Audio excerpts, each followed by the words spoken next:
Hey guys, welcome back. My name is Cade Bonsall. Once again, I'm joined by my friend Andrew Duvall, and this is going to be our review for Joker from 2019. So, Andrew, what were your thoughts when you first heard about this movie? Because I'm not going to lie, I was a little apprehensive at first because I thought, I don't know about a Joker origin movie. Because to me, one of the most interesting things about Joker as a character is that he doesn't really have a clear origin story. And I was kind of the exact same way until I heard who was originally involved with the making process of this. I heard originally it was going to be Leo DiCaprio and Martin Scorsese. Obviously, that turned out to not be the case, but we still got one hell of a movie in the end. Yes, we absolutely did. Yeah, the combination of Joaquin Phoenix and Todd Phillips, that was awesome. They made this movie so great. I think everyone involved made this movie fantastic. I thought this was one of the best films of 2019. I thought it was very well done and very well made. And I got to tell you, I am really glad that this movie happened because it did something with Joker that I didn't think I would enjoy, but I did. And that's giving him an origin story, a clear origin story, at least. And I know that that has been explored in works like Batman The Killing Joke and Batman 1989. But yeah, this is probably one of the better versions of doing a Joker origin story. And I will say this in terms of like what I love about this movie, I will say this giving Joker an origin story doesn't make his character less interesting. What do you think? No, if anything, it really does, because if anything, it actually makes it more interesting, in my opinion, because it's like, okay, what now we've seen just how depressed and just it goes back to the old whole Joker quote of "We're all one bad day away from madness" or something akin to that. And the fact that we expounded on that and that's where that came from in this, I just think it makes him even more interesting because it shows that he didn't just apparate into being; he did have some level of existence beforehand, and now he is so completely different. Yes, I absolutely agree. And I will say that one of my favorite things about this movie is the fact that it's a character study because that works really well when you're doing an origin story. And I think it's done very well because it very much pays homage to films like, especially Taxi Driver, another character study film. If you haven't seen that, I highly recommend it. It's a great film. Yes, I get the feeling that Arthur Fleck and Travis Bickle would have been very good friends. Yeah, that's one way of looking at it. But yeah, I think it works really well, again, especially with an origin story. And I thought it was yeah, I just really enjoyed that approach to making it. Now, in terms of what else was great about the film, the performances, without a doubt. Specifically, Joaquin Phoenix as Arthur Fleck slash Joker. That was such an unbelievable performance, and I'm so glad that he won the Oscar for Best Lead. Yes, this is one of the finest acting performances I've ever seen, period. And my reasoning for that is because I put Joaquin Phoenix into that category of chameleon actors like Gary Oldman, like Christian Bale, like Kate Blanchett, where they put everything, even their own bodies, into their performance. And that is exactly what's going on here. Joaquin Phoenix, he perfectly portrays a man who's barely keeping his psyche intact, despite everything from his job to the city around him to just random people he meets on the street trying to kick him while he's already down and out.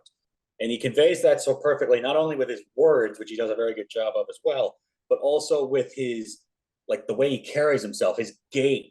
Like, he's just this very sad, downtrodden, just beaten down like an old dog. Like the way he moves his eyes, is even like this is a man who is barely hanging on to some level of sanity. And then when he finally gets some level of revenge and retribution on this world that has just kicked him down, it all changes. He carries himself a lot better. He's a lot more confident. He's seemingly enjoying himself a lot more. And the fact that he's it again, this is one of the finest acting performances I've ever seen. Yeah, I agree. And I will say this, I remember when this movie first came out, a lot of people were comparing him to Heath Ledger's Joker, saying, who does what better? Who does what better than who and whatnot? And honestly, I didn't really think about that much as I love Heath Ledger's performance as the Joker, that also is one of the best performances ever given on screen. But I don't think it's good to compare those because I will say that they are very two very different versions of the character. And honestly, I'm glad that they are, because what Heath Ledger did, I mean, you don't try to just copy that. You do something different. And this was different in a good way. And I think it really worked.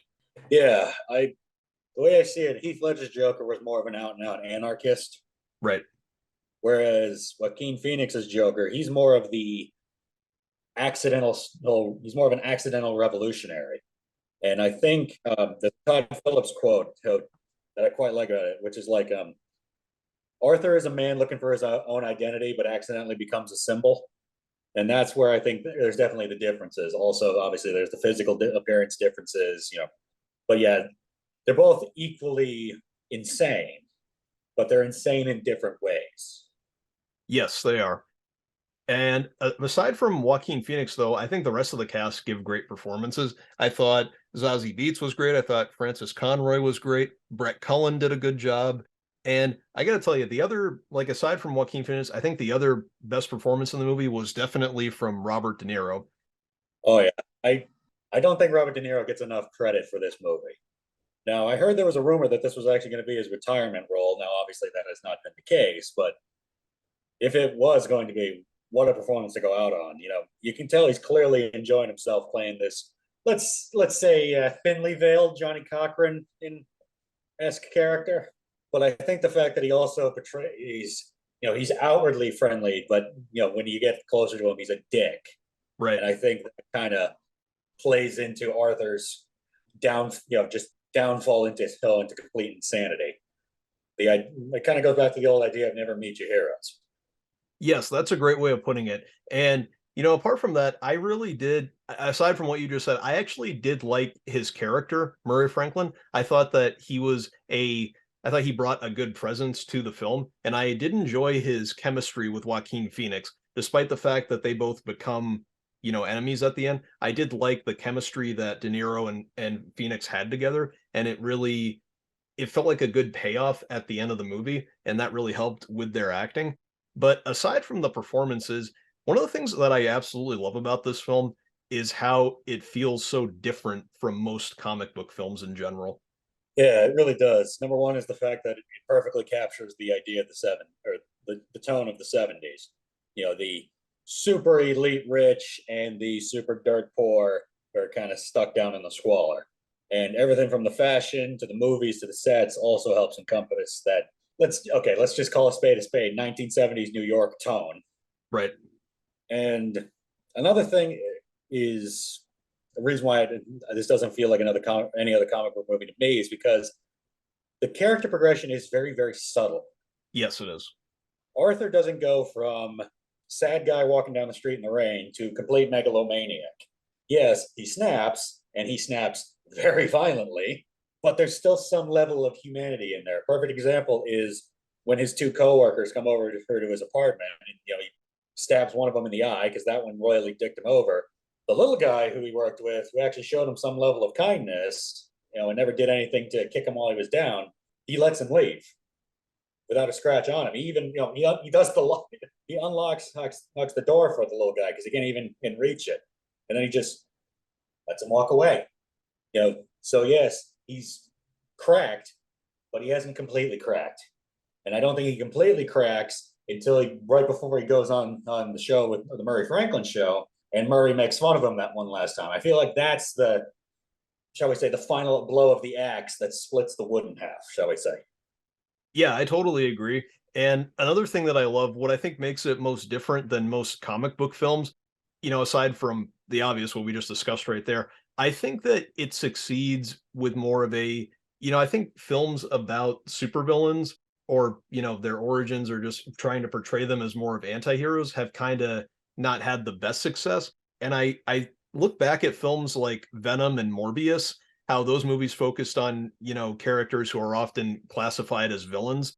Also, maybe Black Adam, I don't know, that's a little more recent, but I will say that those films I thought had more of a mixed reception in terms of how they portrayed characters who are supposed to be more villainous sides, and then portray them as more of anti-heroes or just have movies be about them. I think Joker in general just works a lot better with portraying a character who was supposed to be a villain and just having a film built around them. You know what I mean?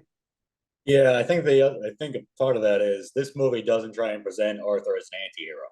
Right. You know, he's not full megalomaniac like I mentioned a minute ago, but he's still clearly a villain. You know, he's killing people with pretty, without abandon, and he's shooting people on live TV. Yes. Whereas I think with Venom and Morbius and Black Adam to a lesser extent, they present them more as anti-heroes, which I Right. don't really think fits their character, with the exception of Venom, because I feel like Venom has been presented as an anti-hero in comics before. Yeah, and I think that that's the thing that I think these movies, Black Adam and Morbius and probably Venom as well, you can still portray these characters as villains instead of just making them anti-heroes. It can still make them interesting and you can still have a movie and a story with that. Yeah, Aside from that, another thing that I love about this movie is just the filmmaking. How this movie is made is just fantastic. The directing, the writing, the cinematography. Oh my God, this movie is just shot so well. I was actually a little disappointed that it didn't win Best Cinematography at the Oscars, but that's okay. It was still shot beautifully. Another great thing about the movie is the score. The music in this film is fantastic. It really fits with the tone and Arthur's character in general and the journey that he goes on. And yeah, that's one of the reasons that it was one of my favorite films of 2019. It was just such a beautifully made film. it really, really was.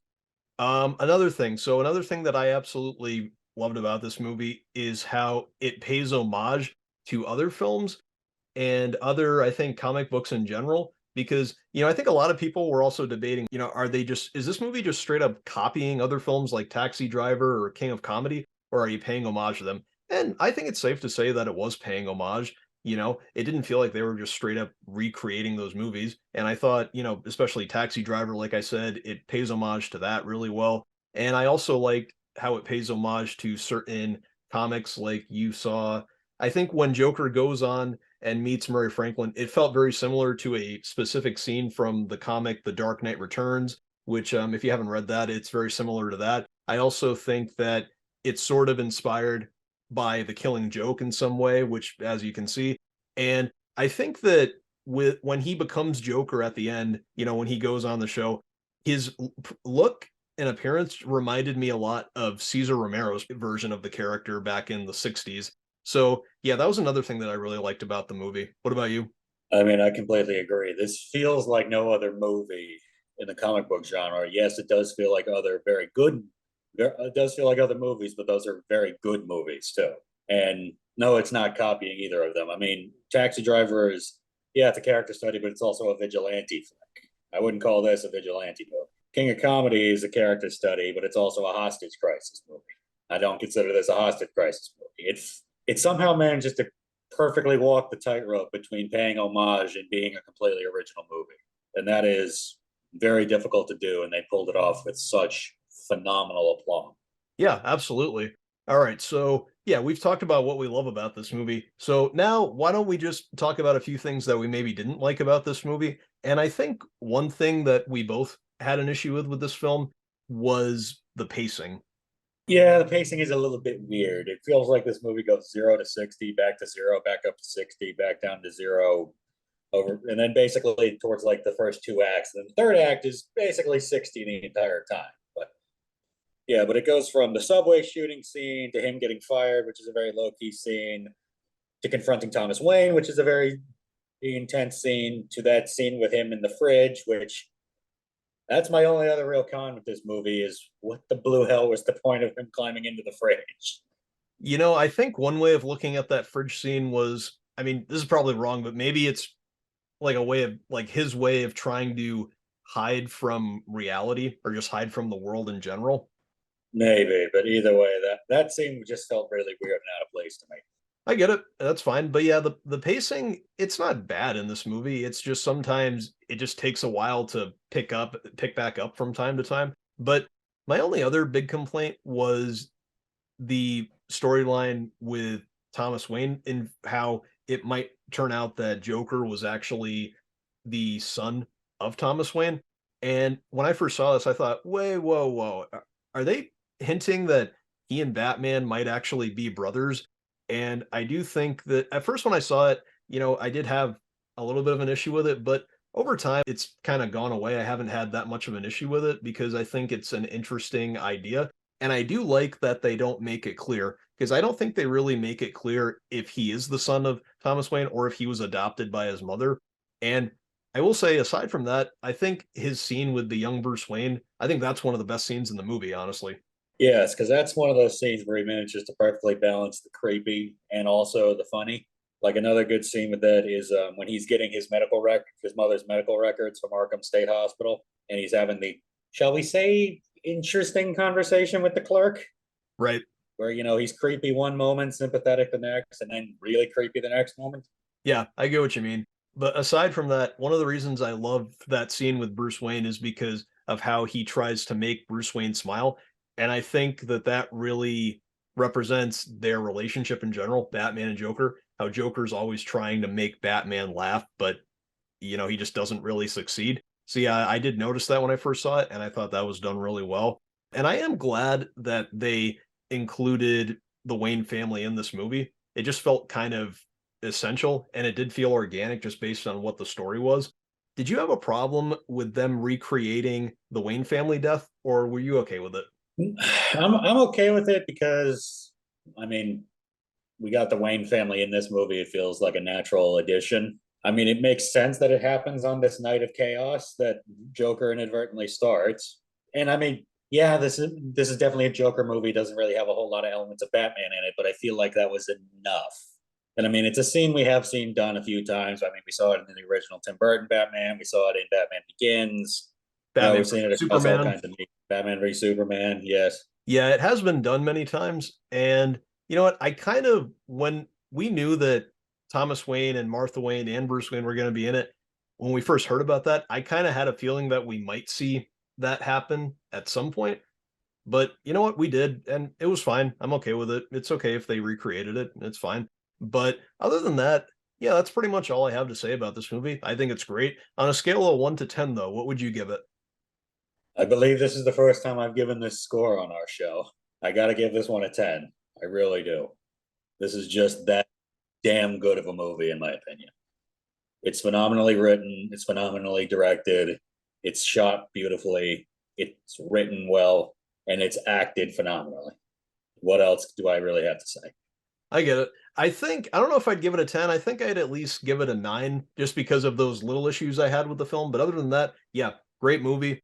Loved it. And yeah, I think it deserves that high of a rating. All right, guys. Well, I think that's the end of this review. I guess we'll see you later. Feel free to go like and subscribe. And yeah, that's it. Bye.